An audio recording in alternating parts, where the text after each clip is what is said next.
Hello, I'm Jonny Nicoli. It's just a sign, right? It's just to inform the public. What's the problem with putting up a warning sign? We have to inform the public. And these are the same ways that a powerful government oppressed an entire generation of Jewish people by making them put up signs on their shops, on their arms, and on their houses, and by doing so, reduce them from a vibrant community into a public menace. It's just a sign that said, we have to inform the public, they said. We can read the signs. It says to the little people, we want all your money to go to a giant abortion corporations. We can read the signs. It says to doctors, we don't trust you. We'll tell you how to treat and who to treat. We can read the signs. It says to women and girls, you have no choice. King County Council chooses for you. We can read the signs. It says to poor people, you are too worthless to bring another person into this world. We can read the signs. It says to minorities, we do not want you making babies. We can read the signs. It says to the disabled, you're too worthless. And someone in your life that does not see your disability and just see you as a mom. We can read the signs. King County Council thinks poor people and disabled people are worthless, wants less minorities, wants to remove a woman's right to choose her own provider. We can read the signs loud and clear. Thank you. All right. Kim Triller, Lola, Marcia, Deborah McClain. And feel free to come up and get ready so we can make sure that more people testify.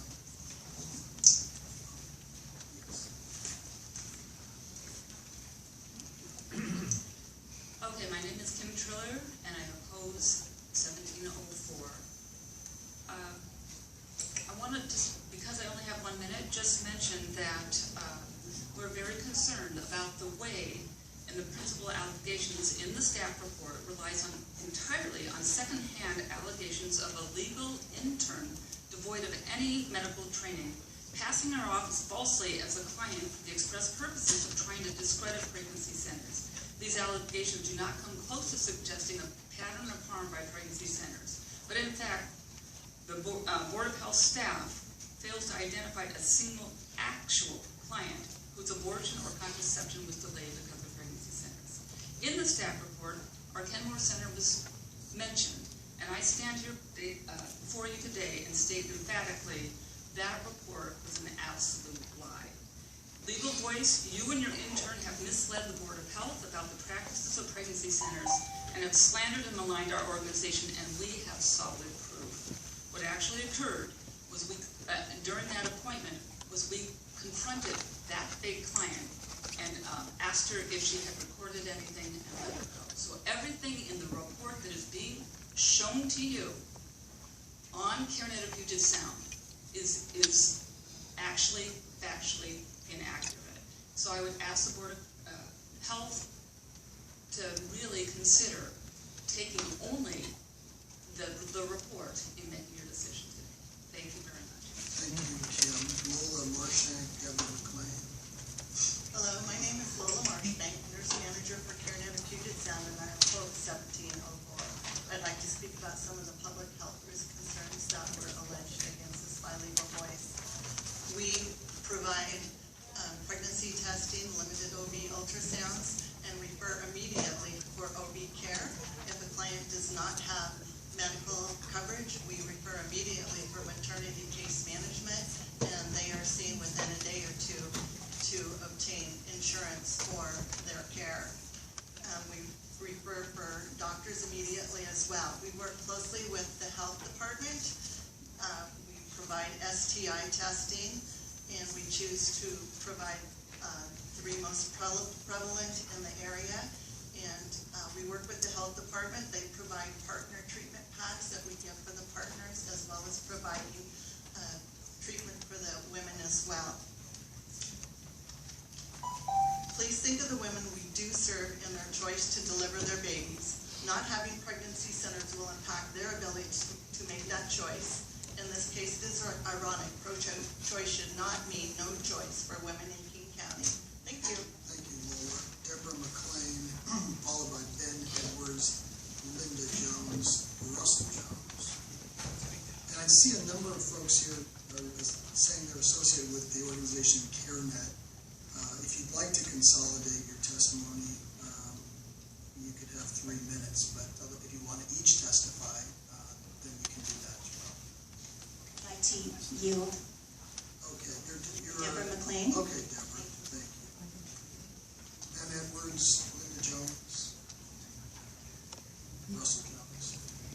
My name is Ben Edwards, and I'd like to give my time to the next. Okay, we're not going to kind of give time. I'm sorry. That's okay, you're going to pass. Thank you. Is that what you mean? All right. If you're with, you want to have a 3-minute for CareNet, is that what I'm understanding? Yes, yes, sir. Go ahead, Linda, are you the designated CareNet I'm sorry, person? I'm not Linda, I'm Gina Blanchard-Reed, I'm the Client Services Director for the CareNet Pregnancy and Family Services in Federal Way. I've been employed there for almost 10 years. All right, I'm just tracking on the list. Sorry about the confusion. No, there's no confusion. We just want to make sure folks get their opinion heard. Go ahead.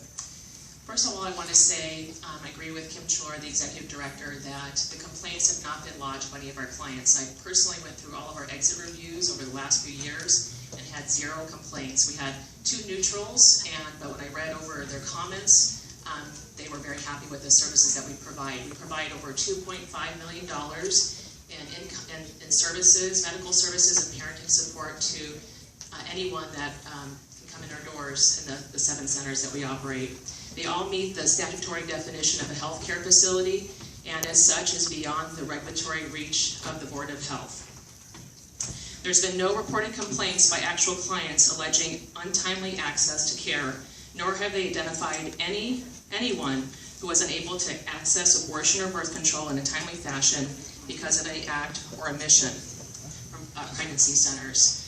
And I deal with clients every day, and women that come in our doors oftentimes don't know what they're going to do, and we're very upfront with them about our services. They actually initial a form that says that we do not perform or refer for abortion, so they know what services we do provide.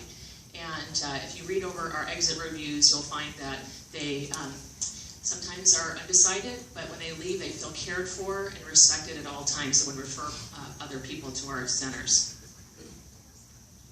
CareNet did not agree to go 3 minutes, and you're giving her 3 minutes of our time. Oh, okay, well, CareNet needs to figure it out. I'm trying to give you as much opportunity to comment as possible without taking away anybody's individual right, okay? So I would like to just, again, I'd like to succeed to the next speaker and just encourage you to vote against this. Thank you very much. Thank you, ma'am. Good afternoon. My name is Christina Fossett, and I am an attorney with Alliance Defending Freedom, a nonprofit legal organization that regularly represents pro-life pregnancy centers.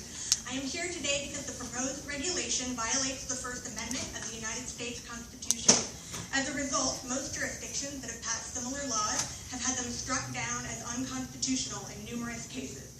In addition, there is currently a pending case awaiting a grant for a petition of certiorari before the Supreme Court on a similar case in California.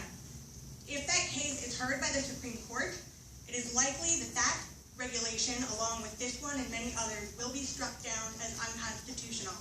The First Amendment protects pro-life pregnancy centers from being compelled to engage in government-sanctioned speech. The proposed regulation is impermissibly content-based, first because it compels the content of what pregnancy centers must say, and second because it applies to facilities providing pregnancy-related services.